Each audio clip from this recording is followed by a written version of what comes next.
তার পারিবারিক সূত্রে জানা যায় তার বাবার কুলখানির প্রস্তুতি চলছিল। বৃহস্পতিবার রাতে ওই যুবদল নেতাকে যৌথ বাহিনী তার বাড়ি থেকে আটক করে নিয়ে যায়। আজ দুপুরে পুলিশ তাকে তার পরিবারের সদস্যদের জানায় তৈদুল অসুস্থ হয়ে পড়েছে, তাকে গুমতির পাড় থেকে কুমিল্লা মেডিকেল কলেজ হাসপাতালে চিকিৎসার জন্য নিয়ে যাওয়া হচ্ছে। নিহত তৈদুলের ভাই আবুল কালাম আজাদ চৌধুরী টিপু জানান তাকে হাসপাতালে দেখতে গেলে তারা মৃত অবস্থায় দেখতে পান। এই সময় তার শরীরে বিভিন্ন আঘাতের চিহ্ন রয়েছে। আমি তো ভাই পলজাপুনা করে ভাত খাই, বাচ্চা রান বিরিয়ানি খান, বিরিয়ানি রান। আচ্ছা ঠিক আছে, বিরিয়ানি রান, ওই বিরিয়ানি রান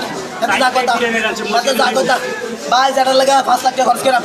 পর টিয়া দাম পর টিয়া দিছে ভাই, টিয়া আছে আমার কাছে নাই, তোর কাছে আসেনি আছে ভাই ভাই।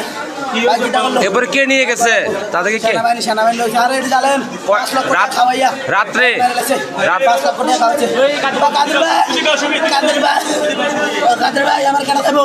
সেনাবাহিনী মোট অঙ্কের টাকা খাইয়া এভাবে ফিরতে পারে না। কোন জায়গায়? দেশের প্রশাসন এভাবে ফিরতে পারে না।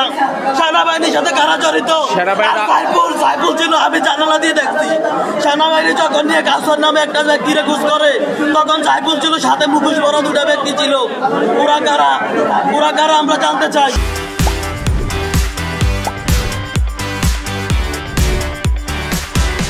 কুমিল্লায় এক যুবদল নেতার মৃত্যু হয়েছে। ওই যুবদল নেতা কুমিল্লা আদর্শ সদর উপজেলার ফাস্তবি ইউনিয়নের ইটোলা গ্রামের বাসিন্দা।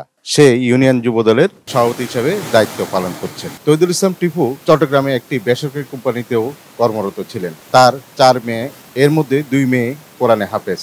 তার বাবা গত 26শে জানুয়ারি মৃত্যুবরণ করেন। গতকাল বৃহস্পতিবার রাতে তার বাবার কুলখানির প্রস্তুতি চলছিল। আজ শুক্রবার তার বাবার কুলখানি হওয়ার কথা ছিল। আসলে স্বজনদের আহাজারি কুমিল্লা মেডিকেল কলেজ হাসপাতালে প্রকম্পিত হয়ে উঠছেন।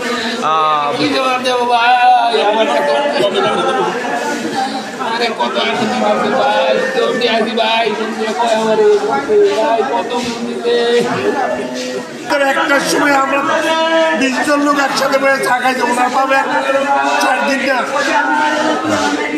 1টা বাজে আমার দিবেনে যাবে।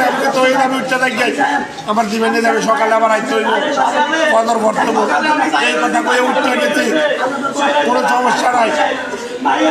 আর এই যে মাঝে খবর আছে আমার বাইরে লইয়া গেছে আর্মিরা আইয়া, 4 গাড়ি আর্মি আইয়া আমার ভাই আমার তো বাইরে লইয়া গেছে। ওকে তাই কয় কি পিস্তল দিচ্ছে, জীবনে পিস্তলের নামও শুনি নাই ভাই।